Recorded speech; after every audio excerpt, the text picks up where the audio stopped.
जिस राज्य के मुख्यमंत्री भगवान राम के पुजारी हो, सनातन के बात करने वाले हो, दोस्तों जो भगवान राम को लाने की बात करते हैं, जो सनातन के सम्मान की बात करते हैं, उनके ही राज्य में जगत गुरु शंकराचार्य का न केवल खुलेआम अपमान का आरोप लग रहा है, बल्कि अब खुद शंकराचार्य ने सनातन के अपमान के आरोप लगा दिए हैं।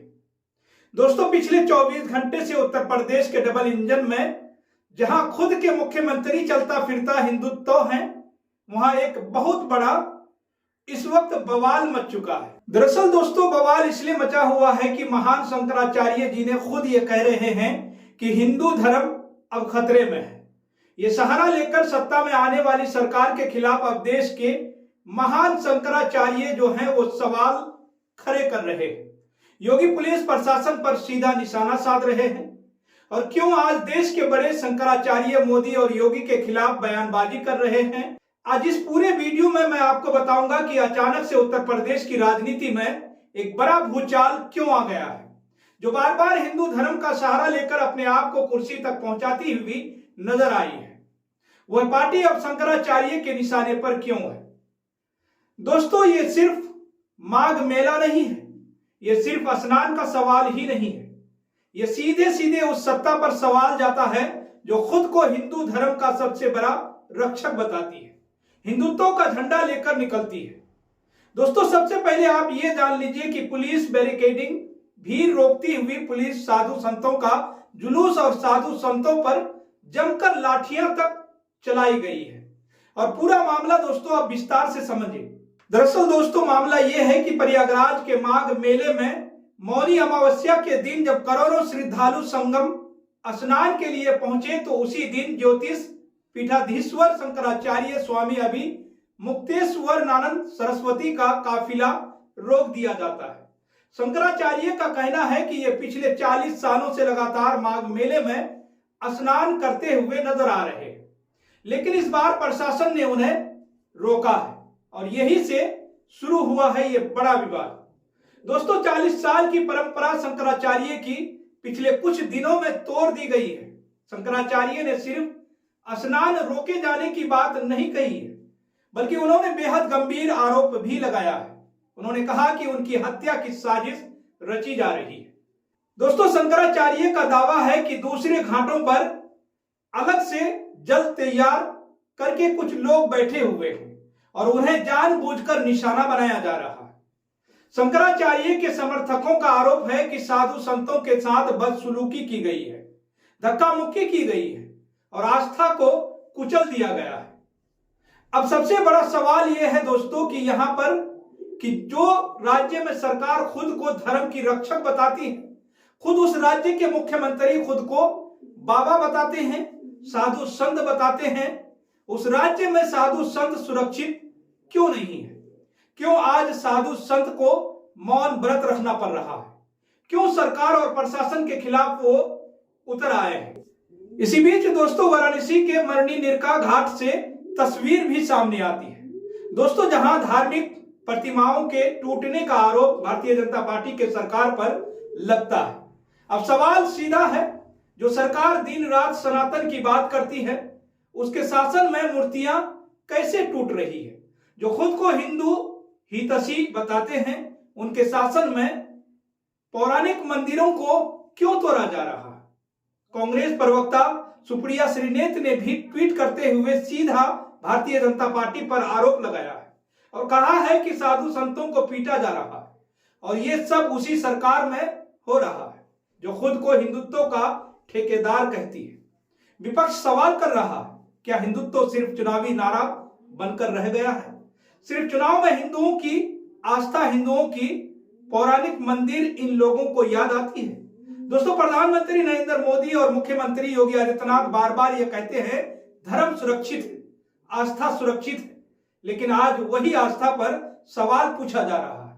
आज वही साधु संत सरकार से सवाल पे सवाल पूछे जा रहे हैं, जवाब मांग रहे हैं। माघ मेला सिर्फ एक आयोजन नहीं है दोस्तों, ये भारत की आत्मा कहलाती है और माघ मेला में सैकड़ों साधु संत और श्रद्धालु संगम में डुबकी लगाने पहुंच जाते हैं।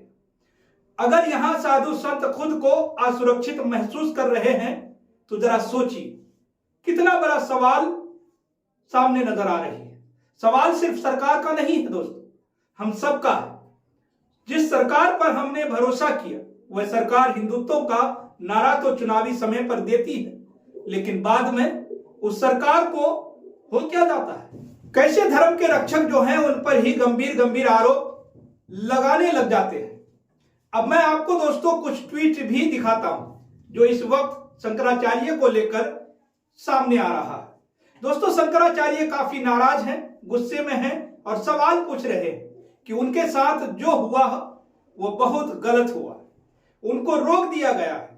40 साल में ये कभी ऐसा नहीं हुआ था कि उनको रोका गया है, लेकिन मोदी योगी की सरकार में उन्हें रोका गया है। कुछ लोगों ने वीडियो शेयर करते हुए लिखा कि देखिए प्रयागराज माघ मेले में शंकराचार्य स्वामी अभिमुक्तेश्वरानंद ने कल और अब तक जो है जल त्याग कर बैठ गए हैं। पुलिस कार्रवाई को लेकर उनमें गुस्सा है। दोस्तों दोपहर 12 बजे शंकराचार्य ने प्रेस कॉन्फ्रेंस तक बुला ली है। पुलिस ने कल रथ आगे बढ़ने से उनके रोक दिया था, इसलिए वह स्नान किए बिना लौट आए हैं और उनका गुस्सा साफ तौर पर मोदी सरकार के खिलाफ, योगी सरकार के खिलाफ दिखाई दे रहा है। वो मीडिया से बातचीत कर रहे हैं और कह रहे हैं कि माघ मेला में जो मेरे साथ हुआ है वह आज से पहले कभी भी नहीं हुआ था। 40 साल से स्नान करते हुए आया हूं, शंकराचार्य को अपने बीच देख लोग जो हैं छूने तक के लिए दौड़ रहे थे, आशीर्वाद लेने के लिए टूट पड़े थे। ऐसे आरोप तक शंकराचार्य देखिए वो कह रहे हैं कि आज से पहले उनके साथ ऐसा कभी नहीं हुआ। भगदड़ जैसी स्थिति मच गई थी, उनकी हत्या की साजिश की जा रही है।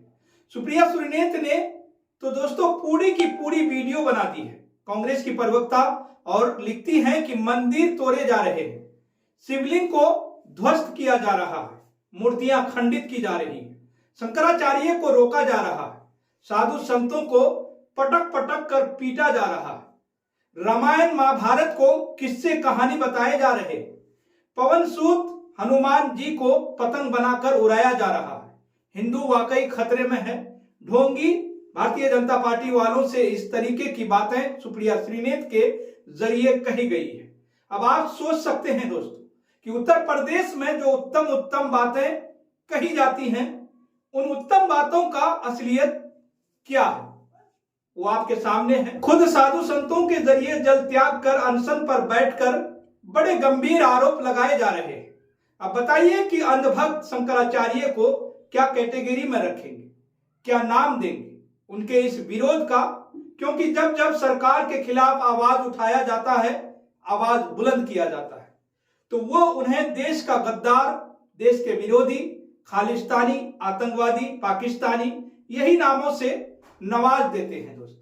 लेकिन ये देश के सबसे बड़े शंकराचार्य कहलाते हैं। दोस्तों ध्यान देने वाली बात है यहां पर कि ये कोई छोटे मोटे साधु संत शंकराचार्य नहीं, बल्कि देश के सर्वश्रेष्ठ शंकराचार्यों में गिने जाते हैं और उनके साथ ये सुलूक भारतीय जनता पार्टी की कुर्सी को हिलाने में बड़ा असर दे रहा है। भारतीय जनता पार्टी की सत्ता को हिलाने में बड़ा मददगार विपक्ष को दे रहा है। दोस्तों विपक्ष भी उनके साथ खड़ा हो गया है और उनके साथ आवाज उठा रहा है कि कैसे उत्तर प्रदेश में भारतीय जनता पार्टी की शासित राज्य में साधु संतों का हाल कर दिया गया है, मंदिरों को तोड़ा जा रहा है, शिवलिंग को ध्वस्त किया जा रहा है। यह है भारतीय जनता पार्टी का असली चेहरा, चाल चरित्र।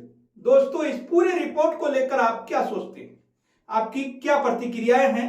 आपकी जो भी राय हो आप अपनी राय हमारे कमेंट सेक्शन में जरूर लिखिएगा दोस्तों। और दोस्तों अगर आपने अभी तक केनी न्यूज को सब्सक्राइब नहीं किए हैं तो सब्सक्राइब जरूर कर लें और साथ ही बेल आइकन को भी दबाना न भूलें।